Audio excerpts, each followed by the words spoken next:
I learned fast that the HOA can make lies feel official. I work as a building inspector in Fresno, California, which means I spend my days crawling through attics, checking electrical panels, and writing violation reports for people who poured concrete without a permit.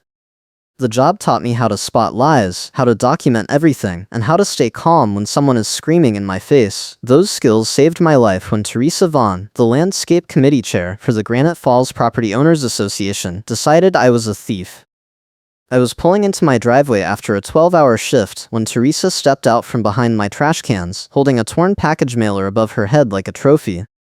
She was a middle-aged white woman with dark blonde hair, cut in a chin-length bob, wearing a black blazer that was 2 sizes too small and a black visor that sat low over her eyes. Behind her, she had a rolling file cart loaded with a stack of identical letters in matching envelopes, each one crisp and white with no readable text on the outside. She planted herself between my car and my front door, one hand on her hip, the other waving the torn mailer. "You need to explain this," she said, her voice sharp enough to cut glass. "This was found near your trash cans, a winter coat package, stolen from Unit 47. Do you want fines or compliance?" I did not move. I kept my hands on the steering wheel and looked at her through the windshield. "I am not sure what you are talking about," I said. She stepped closer, close enough that I could see the little tremor in her jaw. "Do not play dumb. The package was delivered 2 days ago. The resident filed a complaint. This mailer was found near your property, so you must be guilty. I have witnesses." I opened the door slowly and stepped out, keeping my voice level. "I did not steal anything. I do not even know who lives in Unit 47. Teresa smiled, but it was not a friendly smile. It was the kind of smile you give someone right before you ruin their day. "Well, you are about to find out. Effective immediately, you are banned from the clubhouse and office areas. No trespass warning. If I see you near the mailbox cluster or the pool, I am calling the police." I felt my chest tighten. The clubhouse and office were where the association kept all the records, the maintenance logs, the complaint files. If I could not access those areas, I could not defend myself. I pulled out my phone and opened the camera app. "I need to document this," I said. Teresa stepped even closer, her face inches from mine. She pulled out her own phone, mounted it on a gimbal rig, and started filming me from inches away, narrating her accusation like she was hosting a true crime documentary. "This is the resident of Unit 23, she said into the camera, her voice dripping with fake professionalism. "He has been accused of porch theft. The evidence was found near his trash cans. He is currently refusing to cooperate." I could feel my pulse hammering in my ears, but I kept my expression neutral. "I did not steal anything," I said again. "If you have proof, show it to me." Teresa turned off the gimbal and tucked it under her arm. "Proof will be presented at the appropriate time. Right now, you need to understand that your access to common areas is suspended. If you violate that suspension, you will face additional fines. You are lucky I am not harsher." She turned on her heel and walked away, dragging the file cart behind her. The wheels rattled over the cracked asphalt, and the stack of identical letters shifted but did not fall. I stood there in my driveway, holding my phone, trying to process what had just happened. A neighbor across the way peeked out from behind a fence post, then ducked back inside. I went into my townhome and locked the door behind me. The place was small, 2 bedrooms stacked over a narrow living room, with a kitchen that opened onto a back patio barely wide enough for a grill. I dropped my work bag on the couch and pulled out my laptop. The Granite Falls Property Owners Association had a resident portal where you could submit maintenance requests, pay your dues, and view notices. I logged in, expecting to see the usual clutter of landscaping updates and pool closure announcements. Instead, I saw a banner at the top of the screen: "Access restricted. Contact the management office for assistance." I tried clicking through to the complaint section. Restricted. I tried the document library. Restricted. I tried the payment history. Restricted. Every single section was locked behind the same error message. Teresa had gone into the portal and shut me out completely. I called the management office. The phone rang 6 times before a receptionist picked up. "Granite Falls Management. How can I help you?" "This is Unit 23. My portal access has been restricted. I need to know why."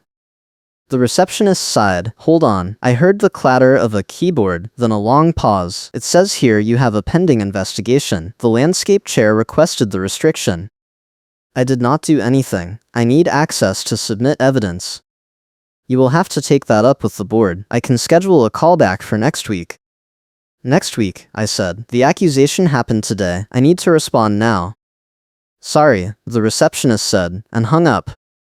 I sat there staring at my phone. Teresa had not just accused me, she had locked me out of the system, banned me from the common areas, and set a deadline without giving me any way to fight back. I could feel the frustration building in my chest, but I forced myself to stay calm. I work in code enforcement. I know how to navigate bureaucracy, I know how to document abuse, and I know how to find the cracks in a rigged system. The next morning, I woke up early and drove to the management office. It was a squat beige building tucked behind a shopping center with a gravel parking lot and a faded sign that said Granite Falls Property Management.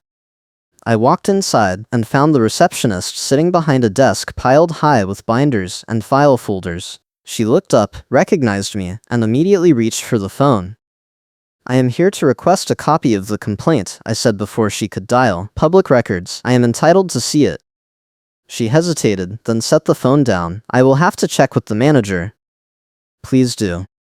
She disappeared into a back office. I could hear muffled voices, then the sound of a filing cabinet being opened and closed. When she came back, she was holding a single sheet of paper. She slid it across the desk without making eye contact. "This is what we have on file." I picked up the paper and read it. The complaint was typed in a standard template format. Unit 47 reports package theft. Evidence found near Unit 23. Resident denied involvement. Recommends suspension of clubhouse access pending investigation. At the bottom, there was a signature line, but the signature was missing, just a blank space where someone should have signed. "Who filed this?" I asked. "The landscape chair." "Does the resident of Unit 47 know about this complaint?" The receptionist shrugged. "That is above my pay grade." I took a photo of the document with my phone, making sure to capture the missing signature and the template format. Then I handed it back. "I need to speak to the manager." "She is not available." "Then I need to schedule an appointment." The receptionist flipped open a planner and scanned the pages. "Earliest opening is 2 weeks from now." "I need it sooner than that. This is time sensitive." She gave me a look that said she had heard this 1,000 times before. "Everyone thinks their problem is time sensitive. You will have to wait." I left the office and sat in my car, staring at the photo on my phone. The complaint template was clean, generic, and completely devoid of detail. No timestamps, no witness statements, no description of the package or the evidence. It was the kind of form you could print 100 times and fill in different unit numbers. I zoomed in on the signature line and felt a cold knot form in my stomach. Teresa had not bothered to get a real signature because she did not need one. She was running the show, and no one was checking her work. I needed more proof. I needed to know if this was a one-time accusation or part of a pattern. I needed to talk to the resident of Unit 47 and find out if they even knew their name was on that complaint. I drove back to Granite Falls and parked near the mailbox cluster. The complex was a sprawling grid of townhomes, each one identical except for the house numbers painted on the doors. Unit 47 was 3 rows over, tucked between a narrow driveway and a scrubby hedge. I knocked on the door and waited. A man in his 60s opened the door, holding a cup of coffee. He looked tired. "Yeah. I am from Unit 23. I am trying to clear up a misunderstanding. Did you file a complaint about a stolen package?" He frowned. "What package?" "A winter coat. Delivered 2 days ago. Someone told me you reported it stolen." He shook his head. "I did not order any winter coat. And I did not file any complaint. Who told you that?" "Teresa Vaughn, the landscape chair." He grimaced. "Oh. Her. Yeah, she has been writing me about my fence. I told her I would fix it, but she keeps sending letters. I have not filed anything about a package." I felt the knot in my stomach loosen, just a little. "So you did not lose a package?" "Nope. Everything I ordered showed up fine." I thanked him and walked back to my car. Teresa had lied. The complaint was fake. She had taken a torn mailer, planted it near my trash cans, and invented a victim to frame me. But why? What did she gain from accusing me of theft? I spent the next 2 hours digging through online records. I pulled up the association's vendor contracts, the meeting minutes, and the maintenance logs. I found a pattern. Over the last 6 months, Teresa had filed 17 complaints against residents, each one using the same template format. Some were about noise violations, some were about parking, and some were about theft. None of them had signatures, none of them had witness statements, and when I cross-referenced the unit numbers with the people I knew in the complex, I found that half of them had never been contacted about the complaints. Teresa was mass-producing fake outrage. She was filing complaints on behalf of residents who had no idea their names were being used, then using those complaints to justify fines, access restrictions, and vendor pressure. It was a paper trail designed to look legitimate, but it was completely hollow. I needed to prove it. I needed physical evidence that would stand up in front of the management company and the board, and I needed to do it fast, because Teresa was already escalating. That afternoon, I got a call from a number I did not recognize. I answered, and a woman's voice said, "This is the gate access office. Your fob has been flagged for suspension." "Why?" I asked. "Pending investigation. You will need to use the pedestrian gate until the issue is resolved." I drove to the main gate and tried to scan my fob. The light flashed red. I looked up and saw Teresa standing on the other side of the fence, arms crossed, smiling. She had her phone out filming me. I got out of my car and walked over to the call box. "I need to speak to someone about my access." The intercom crackled. "You will have to contact the management office." I already did. They told me to wait 2 weeks. "Then I guess you are walking." Teresa stepped closer to the fence. "Do you want fines or compliance?" she said, loud enough for the camera to pick up, "because right now, you are trespassing." "I am not trespassing. I live here." "Not anymore," she said, and turned off the camera. She walked away, dragging her file cart behind her. I sat in my car for a long time, trying to keep my anger in check. Teresa had just cut off my gate access while I was sitting there, powerless to stop her. She had filmed the whole thing, probably planning to post it somewhere as proof of my supposed guilt. And she had done it all with a smile, like it was the highlight of her day. I needed an ally. I needed someone inside the system who could see what Teresa was doing and was willing to push back. I thought about the vendors who worked with the association, the landscapers, the pool cleaners, the tow company, the gate technicians. Most of them were contractors who did not want to make waves, but there was one vendor who had a reputation for being blunt, for calling out bad management when he saw it. The security camera technician who maintained the doorbell cameras and the clubhouse surveillance system. His name was Eddie. I had talked to him once when my doorbell camera stopped recording. He had spent 20 minutes explaining how the portal upload system worked, how timestamps could get scrambled if the server was overloaded, and how the management company had a habit of losing footage when it was inconvenient. He was a vendor who was sick of being blamed for problems he did not cause. I called him. Eddie answered on the second ring. "Yeah. This is Unit 23, I need your help. Someone is framing me for package theft, and I think they are using the camera system to do it." Eddie was quiet for a moment. "Teresa." "Yeah. How did you know?" "Because she has been pulling this stunt for months. She accuses someone, deletes the footage, then claims the evidence disappeared. I have been trying to get the management company to lock her out of the system, but they keep saying she needs access for her committee work. Can you help me prove it?" "Maybe. What do you need?" "I need the audit log. I need to see who has been deleting files and when." Eddie sighed. "That is going to cost me. If Teresa finds out I pulled the log, she will complain to the vendor manager and try to kill my contract. I will make it worth your time. I just need the proof." "All right. Meet me at the clubhouse tomorrow morning, early, before she shows up." I thanked him and hung up. I had an ally, I had a plan, and I had a deadline, because Teresa was threatening to post the accusation publicly that day unless I complied with her demands. The next morning, I met Eddie at the clubhouse. He was a short, wiry man with grease-stained work gloves and a tablet tucked under his arm. He unlocked the door and led me inside, past the empty pool deck, and into a back office filled with servers and cable racks. "Here," he said, pulling up a file on his tablet. "This is the audit log for the last 3 months. Every time someone uploads footage, deletes footage, or changes a setting, it gets logged here." I leaned over his shoulder and scanned the list. There were hundreds of entries, but one name kept appearing over and over: Teresa Vaughn. She had deleted footage 17 times in the last 6 weeks. Every deletion happened within 24 hours of a complaint being filed. "Can you export this?" I asked. Eddie nodded and tapped a few buttons. The file downloaded to a thumb drive, and he handed it to me. "Be careful with that. If Teresa finds out you have it, she will come after both of us." "I will handle it." I left the clubhouse and drove straight to the management office. The receptionist looked up when I walked in, and I could see the resignation in her eyes. She knew I was going to be a problem. "I need to speak to the manager," I said, "right now." "She is in a meeting." "Then interrupt the meeting. This is urgent." The receptionist picked up the phone, had a brief conversation, and then waved me toward the back office. The manager was a woman in her 50s with reading glasses perched on her nose and a desk covered in half-empty coffee cups. She looked at me like I was the last person she wanted to see. "What is this about?" she said. I plugged the thumb drive into her computer and pulled up the audit log. Teresa Vaughn has been deleting security footage to cover up false complaints. This log shows 17 deletions in 6 weeks, all tied to accusations she filed. I have also confirmed that at least one of her complaints was fake. The resident of Unit 47 never filed a report about a stolen package.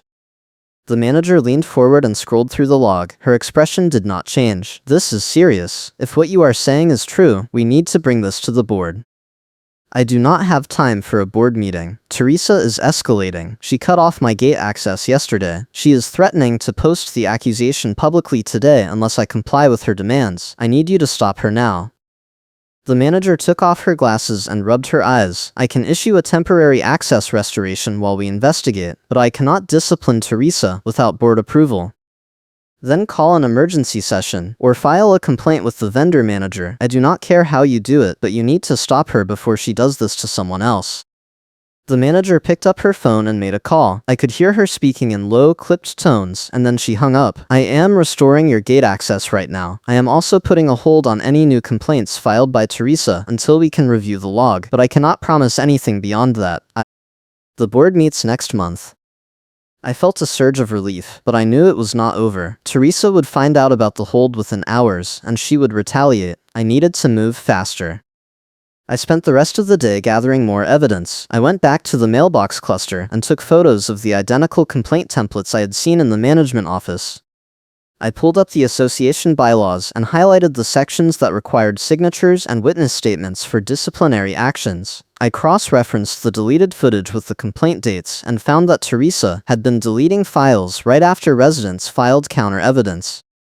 She was not just covering up false complaints, she was erasing proof that contradicted her narrative. If you are enjoying this HOA chaos and want to see how I take Teresa down, go ahead and hit that like button and subscribe for more stories like this. That evening, I got a text from Eddie. "Teresa just showed up at the clubhouse. She is demanding to know who accessed the audit log. I told her it was routine maintenance, but she is not buying it. Watch your back." I knew what was coming next. Teresa was going to launch a surprise inspection, show up with a clipboard and a witness, and try to find some violation she could use to justify a new round of fines. I needed to be ready. The next morning, Teresa knocked on my door at 7 in the morning. I opened it and found her standing on my porch with a clipboard, a laminated policy sheet, and a woman I did not recognize. The woman was younger, maybe 30, wearing a polo shirt with the association logo on it. She looked uncomfortable. "This is a compliance inspection," Teresa said, not bothering with a greeting. "We received a report that you are storing prohibited items on your patio. I am here to verify." "What report?" I asked. "That is confidential." I did not move. "You need 24 hours notice for an inspection. It is in the bylaws." Teresa waved the laminated policy sheet in my face, holding it too close for me to read. "This is an emergency inspection. Prohibited items pose a fire hazard. Do you want fines or compliance?" I pulled out my phone and started recording. "If you want to inspect my patio, you can schedule it through the management office with proper notice. Until then, I am not letting you in." Teresa turned to the woman behind her. "You are my witness. Note that the resident is refusing to comply." The woman shifted her weight. "I am just here to observe. I am not filing anything." Teresa glared at her, then turned back to me. "You are lucky I am not harsher, but this is going in my report. You will be hearing from the board." She spun on her heel and marched down the driveway, dragging the clipboard and the file cart behind her. The woman in the polo shirt gave me an apologetic look and followed. I closed the door and leaned against it, my heart pounding. Teresa was escalating faster than I had expected. She was bringing witnesses, waving fake authority, and trying to pressure me into letting her inside my home. I needed to force a confrontation before she could stack more accusations on top of the theft frame-up. That afternoon, I drove to the tow company that had a contract with the association. It was a small lot on the east side of Fresno, surrounded by chain-link fencing and rows of impounded cars. I walked into the office and asked to speak to the manager. The manager was a man in his 40s with a weathered face and oil under his fingernails. He looked at me like he knew exactly why I was there. Let me guess. Teresa. Yeah. Has she been pressuring you? He laughed, but it was not a happy sound. She calls me twice a week, trying to get me to tow cars that are not in violation. She threatened to kill the contract if I did not start towing more aggressively. I told her no, I am not towing someone because their sticker is 2 days expired. I showed him the audit log on my phone. She's been doing this to residents too, filing fake complaints, deleting evidence, threatening vendors. I need you to go on record. He leaned back in his chair. I can give you a statement, but I am not going to a board meeting. I do not have time for that circus. I just need you to confirm what she has been doing. If the management company sees that vendors are refusing to work with her, it will force their hand. He nodded. All right, I will put it in writing. I left the tow yard with a signed statement from the manager, confirming that Teresa had threatened his contract and tried to pressure him into illegal towing. It was another piece of the puzzle, another crack in Teresa's armor. But I still needed the smoking gun. I needed proof that she had stolen the package herself, planted the evidence, and framed me, and I needed to deliver it in a way that would humiliate her publicly, force the management company to act, and make sure she could never do this to anyone else. The twist came 2 days later. I was sitting in my living room, reviewing the complaint templates I had collected, when I noticed something I had missed before. The template format was identical across all 17 complaints, but the metadata was not. I opened the files in a document viewer and checked the creation dates. Every single complaint had been created on the same day, 3 months ago, and then modified with new unit numbers and dates before being printed. Teresa had not been filing complaints as they came up. She had created a batch of fake complaints in advance, then filled them in as she needed them. It was a pre-made frame-up kit, ready to deploy whenever she wanted to target someone. I took screenshots of the metadata and added them to my evidence folder. Then I called Eddie. I need one more thing. Do you have access to the clubhouse storage closet? Yeah, why? Because I think Teresa is storing stolen items there. If I am right, we can catch her red-handed. Eddie was quiet for a long moment. That is a big accusation. If you are wrong, we are both screwed. I am not wrong. Meet me at the clubhouse tomorrow night. Late, after she leaves. The next night, I met Eddie in the clubhouse parking lot. The building was dark except for a single light above the entrance. Eddie unlocked the door and led me down a narrow hallway to a storage closet near the back. He pulled out a key ring and flipped through it until he found the right key. This is it, he said. If anyone asks, I was checking the breaker panel. He unlocked the door and pushed it open. Inside, stacked on metal shelves, were boxes and bins filled with items that did not belong to the association. I saw packages with torn shipping labels, a winter coat still in its plastic bag, a stack of envelopes with resident names on them, a coffee maker, a set of hand tools, and a cash box with a broken lock. Holy hell, Eddie whispered. I pulled out my phone and started taking photos. Every shelf, every box, every item. I made sure to get close-ups of the torn shipping labels and the winter coat. Then I noticed something else. On the bottom shelf, there was a bin filled with identical envelopes, each one printed with the resident's name and address. They were the same envelopes Teresa had been carrying in her file cart. She is stealing mail too, I said. Eddie shook his head. This is bad. This is really bad. I need you to call the management office. Right now. Tell them to send someone over here before Teresa can clean this out. Eddie pulled out his phone and made the call. I could hear him explaining the situation in low, urgent tones. When he hung up, he looked at me. They are sending the manager. She will be here in 20 minutes. We stood there in the dim hallway, waiting. I could feel the adrenaline pumping through my veins. This was it. This was the proof I needed. Teresa had been running a klepto operation out of the clubhouse, stealing packages, petty cash and supplies, and framing residents when they got too close to the truth. The manager arrived with a flashlight and a notebook. She stepped into the storage closet, looked at the shelves, and let out a long, slow breath. This is unbelievable. It is all here, I said. Stolen packages, stolen mail, stolen supplies. Teresa has been using the clubhouse as her personal stash, and she has been filing fake complaints to cover it up.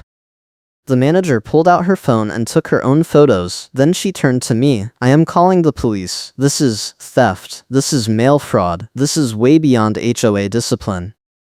The police arrived 30 minutes later. 2 deputies in patrol uniforms walked through the storage closet, cataloging the items and taking statements from me, Eddie, and the manager. One of them pulled out the winter coat and checked the shipping label.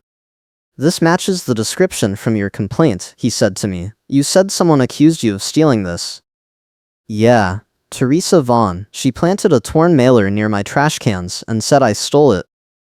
The deputy nodded. "We are going to need to talk to her." They called Teresa and asked her to come to the clubhouse. She arrived 20 minutes later, wearing her black blazer and visor, dragging her file cart behind her. When she saw the deputies standing in the hallway, she froze. "What is going on?" she said, her voice tight. "We need to ask you some questions," the deputy said. "Can you explain why there are stolen packages in the clubhouse storage closet?" Teresa blinked. "I have no idea what you are talking about." The deputy gestured toward the open door. "We found several packages that match theft reports filed in the last 3 months. We also found a bin of resident mail that was never delivered. Do you have access to this closet?" Teresa hesitated. "I am the landscape chair. I have access to all common areas." "Did you place these items in the closet?" "Absolutely not. Someone must have broken in." The deputy pulled out a small flashlight and pointed it at the doorknob. "There is no sign of forced entry, and the manager says you are one of 3 people with a key." Teresa looked at me, then at Eddie, then back at the deputy. "This is ridiculous. I am being framed." The deputy did not smile. "We are going to need you to come down to the station and give a formal statement." "I want to speak to my lawyer." "That is your right." The deputy escorted Teresa out of the building. She did not look back. She did not drag her file cart. She just walked out into the parking lot, her shoulders stiff, her jaw clenched. The manager turned to me. "I am suspending Teresa from all committee duties pending the investigation. I am also issuing a formal apology to you and restoring your full access to the clubhouse, the portal, and the gate." I nodded. "I also want a refund of any fines that were imposed based on her fake complaints." "Agreed. I will process that by the end of the week." The deputy who had stayed behind closed his notebook. "We are going to need your evidence. The audit log, the complaint templates, the photos of the storage closet. All of it." I handed him the thumb drive. "It is all on here." He took it and gave me a business card. "If you think of anything else, give me a call." I left the clubhouse that night feeling like I had just run a marathon. My hands were shaking, my chest was tight, but I also felt something I had not felt in weeks: relief. I had cleared my name. I had exposed Teresa's operation. And I had done it all with paper trails, witness statements, and lawful evidence. The next morning I woke up to a text from Eddie. "Teresa tried to file a counter-complaint against you. She claimed you broke into the storage closet. The manager rejected it. She said Teresa no longer has standing to file complaints." I smiled and deleted the text. Over the next 2 weeks, the fallout spread through the complex like wildfire. The police charged Teresa with theft, mail fraud, and filing false reports. The management company issued a policy clarification that blocked board members from deleting security footage without written approval from the vendor. The tow company manager sent a letter to the board stating that he would no longer take direction from committee chairs, only from the property manager, and the vendor who maintained the gate system confirmed that Teresa had been the one who flagged my fob for suspension without authorization. The HOA board held an emergency meeting to address the situation. I did not attend. I did not need to. The manager presented the evidence, the audit log, the stolen items, and the police report. The board voted unanimously to remove Teresa from her position as landscape chair, to ban her from all committee work, and to refer the matter to the association's attorney for possible civil action. Teresa tried to fight it. She sent a flurry of emails to the board, claiming she was being scapegoated, claiming the evidence was fabricated, claiming I had orchestrated a conspiracy against her. The board ignored every single message. One afternoon, I was checking my mail at the cluster when I saw Teresa standing near the pool gate, filming me again with her gimbal rig. I walked over to her, slowly, deliberately, keeping my hands visible. I stopped about 10 feet away and looked directly into the camera. "You should probably stop recording," I said. "The restraining order hearing is next week. I would hate for the judge to see you violating the no-contact order before it is even signed." Teresa lowered the camera. Her face was red. "You think you won," she said. "You think you are so smart." I did not answer. I just turned and walked back to my car. The final showdown came 3 weeks later. I was at the tow yard, picking up a receipt for a parking violation that had been reversed, when I saw Teresa pulling into the lot in her car. She parked near the entrance and got out, dragging her file cart behind her. She walked into the office like she owned the place. I stayed in my car and watched. A few minutes later, she came storming back out, her face twisted with rage. The tow manager followed her, arms crossed, blocking the doorway.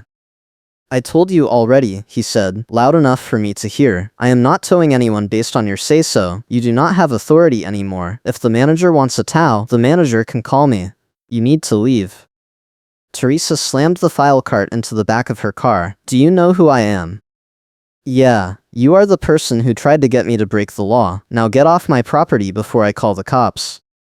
Teresa got in her car and peeled out of the lot. I watched her go, feeling a deep, satisfying sense of closure. She had tried to intimidate vendors, file fake complaints, and frame innocent people, and now every single person she had pressured was refusing to work with her. The system she had built to protect herself had collapsed, and she was left with nothing but a stack of useless templates and a criminal record. I drove back to Granite Falls and went to the management office one last time. The receptionist smiled when I walked in. "The manager wants to see you." I followed her into the back office. The manager was sitting at her desk, holding a check. "This is your refund," she said. "All fines and fees associated with Teresa's complaints have been reversed. I am also issuing a written correction to your file, confirming that the theft accusation was false and that you were wrongfully suspended." She handed me the check and a folder. Inside there was a single page with the heading "Correction of Record." It stated that the complaint filed by Teresa Vaughn on my behalf was found to be without merit, that the evidence used to justify the suspension was fabricated, and that I was fully cleared of all accusations. "Thank you," I said. The manager leaned back in her chair. "I owe you an apology. We should have caught this months ago. Teresa was filing complaints faster than we could process them, and no one thought to check the templates or the audit logs. You did the work we should have been doing." I nodded. "Just make sure it does not happen again. We are implementing new protocols. All complaints now require a signature from the resident who filed them. All disciplinary actions require board approval before they take effect. And all committee chairs have been notified that they no longer have unilateral access to the security system or the portal lockout tools." That is a good start. I left the office and walked back to my car. The sun was setting over Granite Falls, painting the townhomes in shades of orange and gold. I could see neighbors out on their patios, grilling dinner, talking over fences, living their lives without the constant threat of fake complaints and manufactured outrage. I never saw Teresa again after that day at the tow yard. I heard through the grapevine that she moved out of the complex a month later, right before the civil lawsuit from the association was filed. I heard she tried to get her job back at the landscape committee, but the board blocked it unanimously. I heard she tried to file one last complaint against me, claiming I had slandered her, but the manager rejected it without even reading it. The last I heard, she was living in a condo complex on the other side of Fresno, with no HOA and no volunteer positions, just her file cart, and a stack of identical complaint templates that no one would ever read. As for me, I got my gate access back, I got my clubhouse access back, I got my portal access back, and I got a formal apology from the management company, in writing, with a promise that they would never let a rogue committee chair run wild again. The funny karma moment came a few weeks later, during a vendor meeting at the clubhouse. The board was reviewing new landscaping bids, and someone brought up Teresa's old policy sheet, the laminated one she used to wave in people's faces. One of the board members picked it up, read it, and started laughing. "What is so funny?" someone asked. The board member turned the sheet around. "It is upside down. She has been waving this thing at people for months, and it has been upside down the whole time." The room erupted in laughter. I sat there, smiling, feeling the weight of the last few months lift off my shoulders. Teresa had spent so much time performing authority that she had forgotten to actually read the policies she was enforcing, and in the end, that performance was what brought her down. The association issued a complaint to the management company that triggered formal discipline for Teresa. The management company responded by terminating her access to all common areas, all vendor systems, and all HOA records. She was banned from attending board meetings, committee meetings, and community events. She was, in effect, exiled from the very system she had tried to control. And the HOA issued a policy clarification that blocked her favorite tactic, portal lockouts. From that point forward, no committee chair could restrict a resident's access to the portal without written approval from the property manager and a hearing before the board. It was a simple rule, but it closed the loophole Teresa had used to silence her targets. Teresa stormed out of the complex when the room turned against her, dragging her file cart one last time, muttering about lawyers and lawsuits that would never materialize, and I stood there, holding my refund check, knowing that I had done everything right. I had documented the abuse. I had gathered the proof, I had humiliated her with evidence in front of witnesses, vendors, and the management company, and I had done it all within the bounds of the law. The security vendor refused to perform for Teresa after that, the tow company refused to take her calls, the gate technician refused to flag my fob again, and the management company issued a formal letter to all residents apologizing for the abuse and promising stricter oversight of committee actions. My fees were refunded, my record was cleared, and Teresa was gone. I still live in Granite Falls, I still check my mail at the cluster, I still drive through the gate with my restored fob. And every time I see that laminated policy sheet hanging in the clubhouse lobby I smile, because I know that Teresa spent months waving it around like a weapon, and she never once realized it was upside down. That is the kind of justice you cannot get in a courtroom. That is the kind of payback that sticks with you, not because it was cruel, but because it was true. Thanks for watching, and I will catch you in the next one.